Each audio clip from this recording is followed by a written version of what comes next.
You know that feeling when you're writing or speaking and it just feels like something's missing? Like you haven't quite finished your thought? Well, today, we're going to find that missing piece. It's called the object.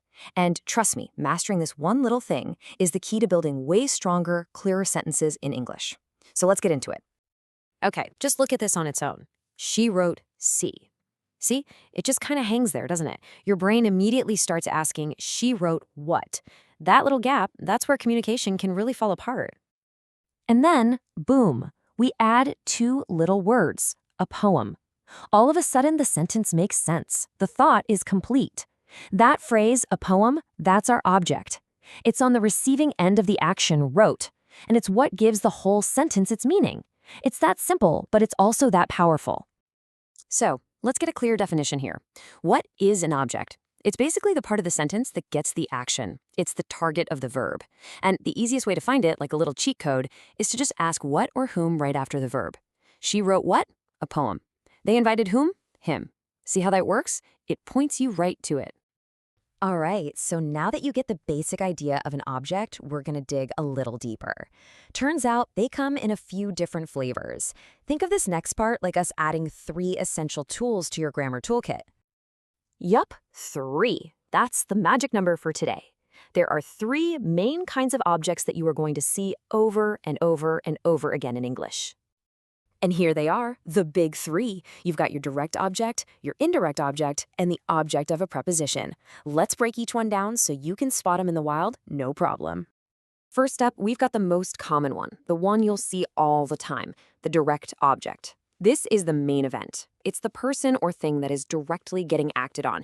And that little test we just learned asking what or whom, that's going to lead you right to it every single time. Let's look at a classic example here. Jack caught a fish. So let's ask the question. Jack caught what? Well, the answer is a fish.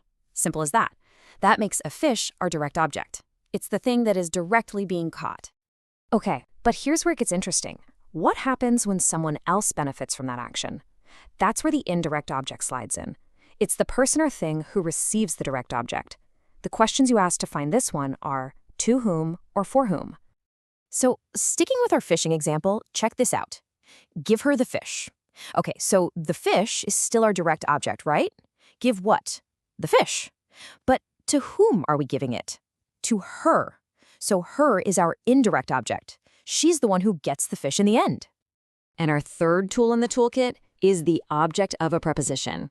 Honestly, this one's pretty straightforward. Whenever you see a preposition, words like in, on, at, with, under, the noun or pronoun that comes right after it is its object.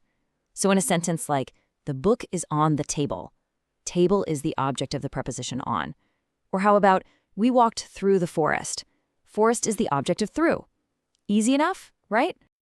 Okay, so we've got the 3 main types down. But here's the thing. Objects are not always simple little nouns like fish or table. They can actually get pretty fancy and take on some surprisingly complex forms. Seriously, check this out. An object can be a noun or a pronoun, of course, but it can also be a gerund, one of those verbs ending in ing that's acting like a noun. He enjoys what? Reading. Or it could be an infinitive, like to travel. They plan what? To travel. It can even be a whole clause. I know what? That he is honest. This kind of flexibility is what makes English so cool and expressive. Now, let's talk about one of the most common grammar slip-ups out there. It's all about pronouns. See, in English, we have one set of pronouns for the subject, the one doing the action, and a totally different set for the object, the one receiving it. You'd never say me went to the store, and for that exact same reason, you shouldn't say she called I. Yeah, something like they invited he, it just sounds off, doesn't it?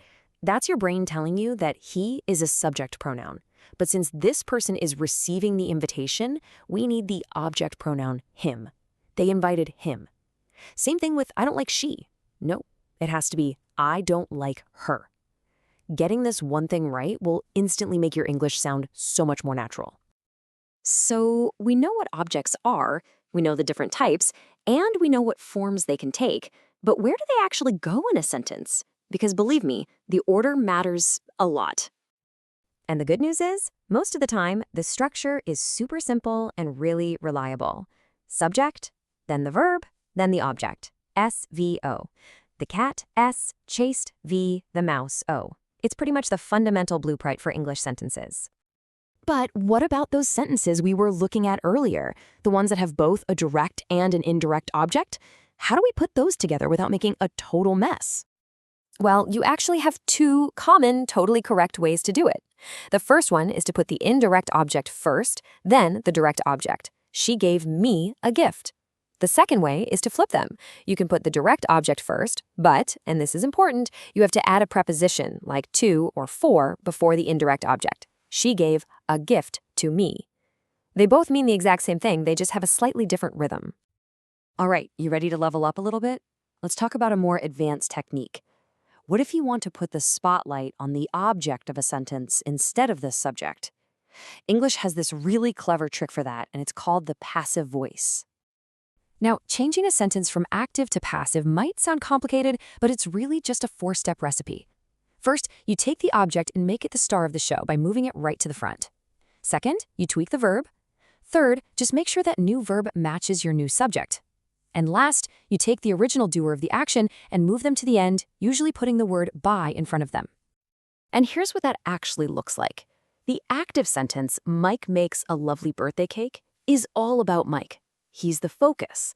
But in the passive voice, the focus totally shifts. A lovely birthday cake is made by Mike. See? Now the cake is the important thing. You might use this when you don't know who did the action, or you just don't care. It's the same information, but the emphasis is completely different. Understanding this gives you so much more control.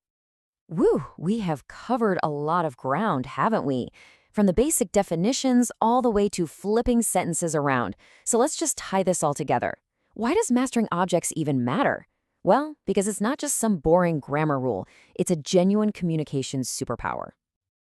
At the end of the day, it really just comes down to this. When you understand and use objects correctly, you can write and speak with way more confidence and efficiency. You stop leaving people hanging, your ideas land exactly how you want them to, and you go from just speaking English to truly expressing yourself with real clarity. So the power is officially in your hands now. You've got the tools, you've got the techniques. The only question left is, what are you going to build with them? Think about it. What's the most interesting or funny or complex sentence you can put together to show off your new superpower? Go ahead, give it a shot.